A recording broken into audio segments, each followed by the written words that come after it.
Brought to you by My 11 Circle. Play with champions. Download the app now. तो sports hub पर आपका बहुत बहुत स्वागत है और चैंपियंस लीग की शुरुआत हो चुकी है राउंड ऑफ 16 दूसरा लेग भी शुरू होने वाला है कुछ ही दिनों में and for that we have a very special guest with us he is a former English footballer Ashley Westwood Ashley welcome to Sports Tak Hi mate, thanks for having me. Ashley, to begin with, Chelsea versus Dortmund. Chelsea has spent so much. They have got many players. They have got all the players looking at wing, looking at defense, looking at midfield. But things are not going in the way. What, according to you, will be the crucial thing which Chelsea will be looking against Dortmund in the second leg? Well, I think obviously, if we look at the first leg, Dortmund were very good. A very fluid side. Play out from the back, like to play it through midfield. Obviously, they have the likes of Jude Bellingham that likes to get forward, gets in the box, and scores goals. So I think the biggest thing is trying to make sure they keep a clean sheet. Obviously, being 1-0 down, they need to keep a clean sheet and score some goals. They've not scored a lot of goals of late. Apart from the goal at the weekend they scored against Leeds. They've gone 6 games without a win. They're in not great form. They've been unfortunate with a few injuries. They've obviously added a lot of players in the January transfer window, which always takes time to gel and click. So they're almost probably a little bit unfortunate. They've got so many good players, but they don't quite know their main starting 11.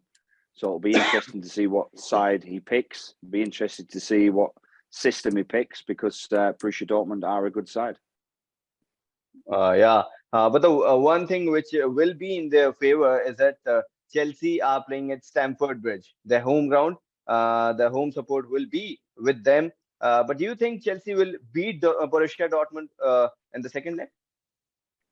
I think it's very tricky. Borussia Dortmund kind of play 4 at the back, 3 midfielders. Amiri Chan was the one who was like a holding midfielder with Bellingham getting forward from midfield. They have 2 wide players that plays kind of like 2 number 10s and a centre forward, and they get really high and wide with the fullbacks.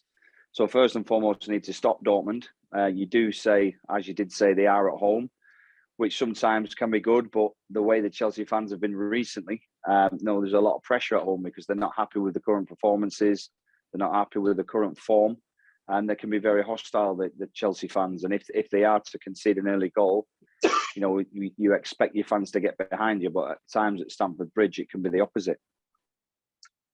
Moving forward, Bayern versus PSG, this will be the biggest match in the round of 16. What do you think?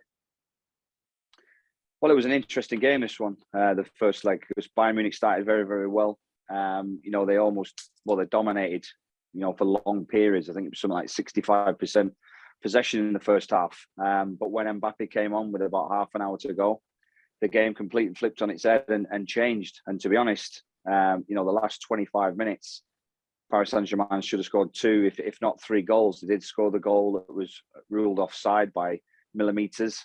You felt that the final whistle couldn't come soon enough for Bayern Munich. Yes, they did get the 1-0 lead. They do take that back to their stadium, but it's a whole different ball game when Mbappe plays, and we've seen that from the substitutions when he came on in the last game. Liverpool versus Real Madrid. This will be again one of the biggest match in this round of 16 in this season of Champions League.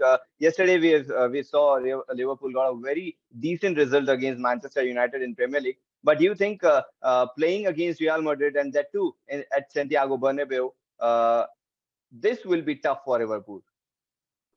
I believe this will be impossible for Liverpool, regardless of scoring 7 goals against Manchester United. I went to Madrid in the semi-final last year when Madrid played Manchester City, and the home fans are incredible. They really, really do get behind the team. That cliche saying is the 12th man. They certainly give them that in abundance, and they have a 3-goal obviously lead. Beating Liverpool 5-2. Players like Luka Modric in the side, Benzema, yes, they're old, but they're incredible world-class players. And then you add all the players in the team, Carvajal, Valverde, Rodrigo, Vinicius Jr. They've got a fantastic squad, and these are one of the favourites to win it. And it wouldn't surprise me if Jurgen Klopp picks a side not to lose, obviously, but congestions, fixtures are big, thick and fast.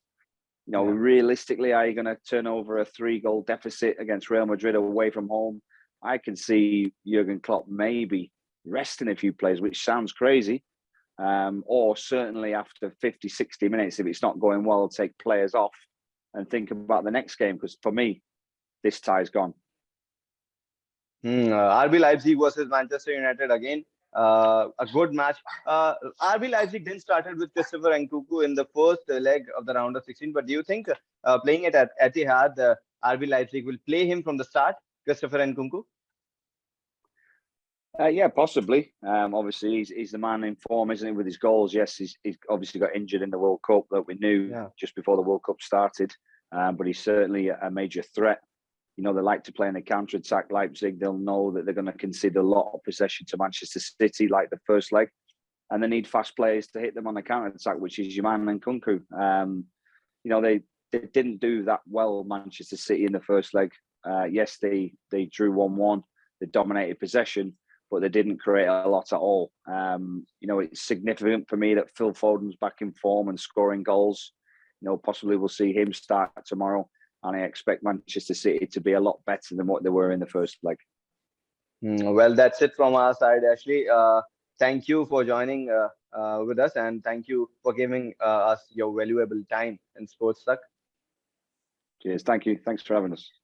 और आप सभी लोग champions league अगर आपको देखना है तो Soni sports network में देख सकते हैं और वहां पर ढेर सारे मुकाबले भी दिखेंगे. Thank you Ashley. थैंक्स भाई. मैच से जुड़े आपके हर सवाल का हम देंगे जवाब. जानने के लिए हर update, live analysis, special interviews download कीजिए स्पोर्ट्स तक ऐप.